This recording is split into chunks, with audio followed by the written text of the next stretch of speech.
नमस्कार दोस्तों, the science my YouTube channel subscribe करें बायोलॉजी की स्टडी के लिए एंड इट्स रिलेटेड जानकारी पाने के लिए। दोस्तों, आज बात करेंगे new researcher of biology and technology. Let's start the video. सबसे पहले क्रिस्पर कैस9। ये क्या है? आज game changer human biology research, replace bad gene and introduce new gene. ये किस में डिस्कवर की गई थी? 2012 में। बैक्टीरिया में ये डिफेंस सिस्टम होता है बैक्टीरिया को बचाने के लिए, या इम्यून सिस्टम कह लीजिए, जो एंटीवायरल और एंटीफेगस या फेजेस को से बचाता है बैक्टीरिया को। और यही अप्लाई हम ह्यूमन सेल्स में कर सकते हैं, जीनोम में कर सकते हैं। जिससे क्या करते हैं, इसमें बैड जीन को निकाल कर एंड न्यू जीन को इंट्रोड्यूस करा सकते हैं, जिससे बहुत से जेनेटिक डिजीज़ को प्रॉब्लम्स सॉल्व हो सकते हैं ह्यूमन में, एंड बहुत सी बीमारियां भी दूर की जा सकती हैं इसकी मदद से, वायरस से रिलेटेड हो या बैक्टीरिया से रिलेटेड हो। तो एक अमेजिंग रिसर्च है माइक्रोबायोलॉजी में। सेकेंड नंबर पे बात करेंगे माइक्रोबियल डिग्रेडेशन ऑफ प्लास्टिक। इसमें क्या होता है? बाई माइक्रोबियल इंजाइम लाइक कुछ बैक्टीरिया हैं जो प्लास्टिक को डिग्रेडेट कर देते हैं, जैसे आयोडिनेला सैकेनेसिस। ये क्या करता है? पॉलीमर्स को छोटे छोटे टुकड़ों में डिवाइड करके एंड उसको डीकम्पोज कर देता है एंड फिर अपने यूज में ले लेता है बैक्टीरिया। थर्ड नंबर पे है अमेजिंग रिसर्च बायोफ्यूल प्रोडक्शन। ये होता क्या है? Biofuel are the fuels production from the hydrocarbon rich living organism such as plants और माइक्रो एल्गी। इससे क्या है? किससे? बायोगैस या मेथेन गैस या अन्य सारी बहुत सी गैसें हम किससे? प्लांट की मदद से या हाइड्रोकार्बन की मदद से उत्पन्न कर सकते हैं, जिससे पेट्रोल डीजल की उत्पादकता हम कम करके इस पे निर्भर हो सकते हैं। बहुत से प्लांट्स पे, बायोगैस पे निर्भर हो सकते हैं। फोर्थ नंबर पे है फाइटो रेमेडिएशन। फाइटो मतलब प्लांट, रेमेडिएशन मतलब क्लीन करना, किसी भी पॉल्यूशन को क्लीन करना।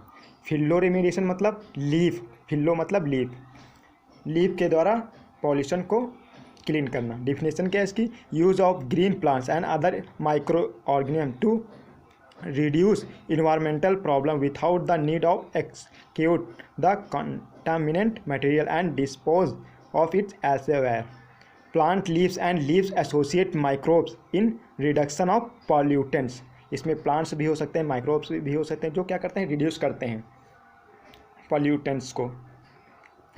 फिफ्थ नंबर पे amazing research of genetically modified organism. में क्या करते हैं? न्यू जीन को इंट्रोड्यूस करते हैं। किसी भी प्लांट्स हो गया या एनिमल्स हो गया, उसमें न्यू जीन को इंट्रोड्यूस करके, जिससे जैसे कोई चावल है उसमें बीटा कैरोटीन अधिक मात्रा में उत्पादन की जा सकती है, और उसकी वैरायटी को भी हाई लेवल करके, जिससे कि ज़्यादा पैदावार हो सके और उसमें रोगों से लड़ने की क्षमता भी अधिक हो सकती है। इस तरह की जेनेटिकली मॉडिफाइड ऑर्गेनिज्म को बनाया गया है। एंड गाय या काऊ या अन्य सारी उसमें भी जेनेटिकली मॉडिफाइड, जिससे हाई मिल्क उत्पादन किया जा सकते हैं। एंड भेड़ों में भी इसका इंट्रोड्यूस किया गया है genetically modified organism. And many plants and animals में यूज किया गया है एक बेहतर उत्पादन के लिए।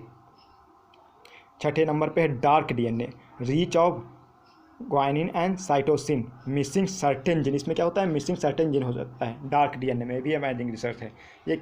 किसी में बैक्टीरिया बहुत से रेयर में पाई जाती है condition dark DNA. Needleless vaccine. इसमें क्या होता है? 7 नंबर पे drop and powder form of oral vaccine for protected children. इसमें क्या होता है? इसमें हम सुई या वैक्सीन का यूज़ ना करके, एक नीडल का यूज़ ना करके, हम ओरल के फॉर्म में ड्रॉप या पाउडर के फॉर्म में यूज़ कर सकते हैं, या फिर बिना नीडल के भी यूज़ कर सकते हैं अपने हैंड्स में। ये भी प्रोटेक्शन देता है, बच्चों में मेनली प्रोटेक्ट करता है vaccine. Endless storage of technology. इसमें क्या कर सकेंगे? आगे रिसर्च हो रही कि एंडलेस स्टोरेज कर सकें, मतलब कोई भी चीज़ हो उसमें हम क्या कर सकें। अभी तो एक 2 GB 10 GB 15 GB लिमिटेड होती है, लेकिन आगे चल के रिसर्च हो रही कि अनलिमिटेड डाटा या किसी को स्टोरेज कर सकते हैं बहुत आराम से। और 9 नंबर पे रिसर्च हो रही है वायरलेस इलेक्ट्रिसिटी। आप मोबाइल जेब में रख के मोबाइल को चार्ज कर सकते हैं, किसी भी बल्ब को आसानी से बिना वायरलेस इलेक्ट्रिसिटी के चार्ज कर सकते हैं। everyone will be charging their phones in the pocket में रख के। 10 नंबर पे मेडिकल टैटूज, मतलब अपने हाथ में किसी टैटू का यूज करके आप क्या कर सकते हैं, बीपी को नाप सकते हैं। कैंसरस सर्वाइवर, मतलब आपके शरीर में कैंसर हो रहा है कि नहीं, इस तरह की बीमारियों को भी पता लगा सकते हैं। एक्सटर्नल इरिटेशन से पता लगा सकते हैं। कम्युनिकेशन इन्फॉर्मेशन का भी यूज़ कर सकते हैं, एक जगह से दूसरी जगह कहाँ पे हम मौजूद हैं, कहाँ पे नहीं मौजूद, इसका भी हाई लेवल पे रिसर्च हो रही है मेडिकल टैटू के बारे में। 10 नंबर पे। 11 नंबर पे है, 11 नंबर पे है solar power, conversion of energy from sunlight to into electricity. इस पे हाई लेवल वर्क हो रहा है एंड ये भी इमेजिंग रिसर्च है। 12 नंबर पे आगे चल के काम हो रहा है साइबरनेटिक इम्प्लांट, वायरलेस इम्प्लांट, मतलब ऑर्गेनिक एंड आर्टिफिशियल पार्ट को हम यूज़ कर सकते हैं, अपने ब्रेन को ट्रांसफ़र कर सकते हैं कंप्यूटर की मेमोरी में, और न्यू पार्ट को हम आर्टिफिशियली भी यूज़ कर सकेंगे आगे चल के। इस पर भी हाई लेवल पर वर्क हो रहा है अमेरिका जैसे देशों में। 13 नंबर पे है स्टेम सेल ट्रांसप्लांट, जैसे आप बहुत से हो जाते हैं किसी गलत निडल या उससे सुई लग जाने से कोई विकलांग टाइप का हो जाता है, तो उसमें क्या दिक्कत आती है, बोन मैरो ख़राब हो जाता है। तो इस टेक्निक के द्वारा हम क्या कर सकते हैं, बोन मैरो ट्रांसप्लांट कर सकते हैं। Patient receive healthy stem cell to replace damage, जो डैमेज हो सकती है उसको रिप्लेस करके हम क्या कर सकते हैं, रिसीव हेल्दी स्टेम सेल का यूज़ कर सकते हैं। स्टेम सेल ट्रांसप्लांट, इस पर हाई लेवल रिसर्च हो रही है एंड इस पर भी आगे यूज होगा बहुत ज़्यादा। 14 नंबर पे है ग्रोइंग रैट लिम्स, इसमें क्या होता है, scientist grow and artificial rat limbs, this experiment regenerate and grow organ, मतलब किसी ऑर्गन को डेड हो जाने के बाद या ख़त्म हो जाने के बाद उसको हम रीजनरेट कर सकते हैं। इस पर भी हाई लेवल पे वर्क हो रहा है। 15 नंबर पे है researches of gas to solid conversion, मतलब हम गैस को सॉलिड में कन्वर्जन कर सकते हैं। एक कैसे, इस पर भी हाई लेवल पे रिसर्च हो रहा है। जैसे CO2 या NO2 या SO2 को जो इन्वायरमेंटल में प्रदूषित फैक्ट्रियों के द्वारा निकलता है, उसको हम कैसे गैस को सॉलिड में कन्वर्ट करके हम एक जगह इकट्ठा कर सकते हैं और डिजॉल्व कर सकते हैं। Dissolve the CO2 gas into Icelandic water and inject into the ground में भी इंजेक्ट कर सकते, जिससे पॉल्यूशन ना फैले। अन्य बहुत सी रिसर्चेज हो रही हैं, बैक्टीरिया जैसे biology stress plant studied mitochondrial genome to gene found in the virus bacteria, और ई कोलाई, HIV, फंगस, सीप, इस तरह की बहुत सी रिसर्चेज हो रही हैं। Some plants species effect on climate भी इफेक्ट करती हैं सम प्लांट स्पीसीज, इस पे भी रिसर्च हो चुकी है। Discovery of DNA programming in plant, इस पे भी HIV पे रिसर्च हो चुकी है।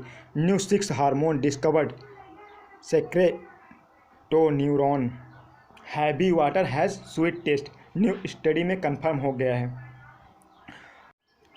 स्टीफन हॉकिंग ने एक स्टेटमेंट दिया था, I think the brain is like a program in the mind which is like a computer, so it's the theoretically possible to copy the brain to a computer and so provide a form of life after death, मतलब हम अपनी death से पहले अपने brain के programme को किसी computer में या अन्य किसी इंसान के ब्रेन में ट्रांसफ़र कर सकते हैं। ये स्टीफन हॉकिंग का स्टेटमेंट था, और इस पे इनके आफ्टर डेथ के बाद बहुत सी कंपनियों ने इस पे वर्क भी करना स्टार्ट कर दिया, और बहुत सी कंपनियों ने इस पे 300-400 करोड़ रुपए भी लगाए हैं। ये 2045 तक कंप्लीट हो सकता है ये रिसर्च। तो एक अमेजिंग रिसर्च होगा, अगर सक्सेस हुआ ये रिसर्च तो एक अमेजिंग रिसर्च होगा। मनुष्य 1000 2000 तक ईयर्स तक जी सकेगा। Thanks for watching the video and new update पाने के लिए सोशल मीडिया अकाउंट को ज्वाइन कर सकते हैं, FB, Insta, Twitter and Telegram channel for PDF।